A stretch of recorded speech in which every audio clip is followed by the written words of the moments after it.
భద్రాద్రి కొత్తగూడెం జిల్లా మేడ్చల్ పట్టణంలో the creek school యాజమాన్యం చేస్తున్న నిర్వాకం వెలుగు చూసింది. 30,000 రూపాయల ఫీజు బకాయి చెల్లించలేదని విద్యార్థిని ఇంటికి పంపడానికి స్కూల్ యాజమాన్యం తిరస్కరించింది.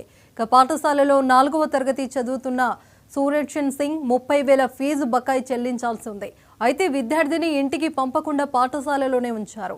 విషయం తెలుసుకొని ఆ విద్యార్థి తల్లిదండ్రులు స్కూల్కు వస్తున్నారని తెలియటంతో గొడవ అవుతుందని భావించి హడావుడిగా ఆ విద్యార్థిని బైక్పై ఇంటికి పంపించేశారు.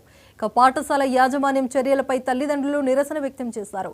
ఉన్నతాధికారులు జోక్యం చేసుకొని యాజమాన్యం చర్యలు తీసుకోవాలని తల్లిదండ్రులు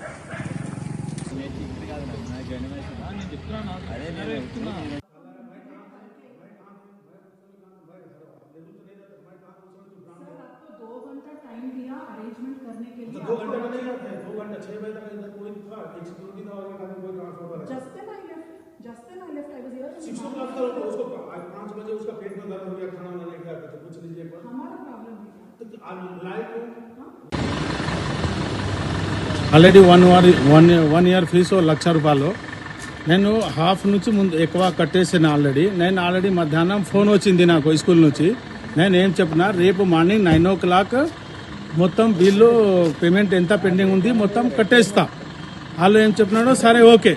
మళ్ళీ 4 గంటకి బస్లా డ్రాప్ చేయాల టైంలో నా కొడుకులా ఫోన్ చేపించి చెప్తున్నాడు, నీ కొడుకుకి నేను తీసుకోడు ఫీజు కట్టే లేకపోతే తీసుకెళ్తా. నేనేం చెప్పినా రేపు నాకు టైం ఇచ్చినా కదా 9 o'clock కట్టలేకపోతే లేకపోతే ఈరోజు డ్రాప్ చేయి, రేపు నుంచి నా కొడుకుకి తీసుకురావద్దు బస్సులో నేను ఫీజు కట్టలేకపోతే. మళ్ళీ కూడా ఇలా ఈ స్కూల్లో బంధక్ పెట్టి ఇప్పుడు చూడండి 6:30 అయింది టైము. ఇప్పుడు కూడా ఈ స్కూల్లో బంధక్ పెట్టి పట్టుకున్నాడు. నా కొడుకుకి డ్రాప్ చేయలేదు. స్కూల్ పేరు మెర్చల్లో ఈ స్కూల్ 3:30కి అయిపోతుంది. 4 గంటకి నా ఇంటిగా ఉంటాడు. నేను నా దుకాణం తుఫ్రాను, నేను ఇక్కడ నుంచి 3 గంట పడుతుంది నాకు రావాలకి. నా భార్య ఇంటిలో ఉంటుంది, లేకపోతే ఒక్కోసారి డ్యూటీ పోతుంది. అండ్ 3:30 నుంచి స్కూల్ అయిపోతే 6:30 ఈ స్కూల్లో ఇప్పుడు టైం చూడండి 6:06 ఈ స్కూల్లో బంధక్ పెట్టుకున్నాడు. నేను ఆల్రెడీ రిక్వెస్ట్ చెప్పినా మధ్యాహ్నం గంటకి 9 o'clock నేను స్కూల్కి ఫీజు కట్టేస్తా. వాళ్ళు ఏం చెప్పినాడు ఓకే. మళ్ళీ 4 గంటకి డ్రాప్ చేయలేదు.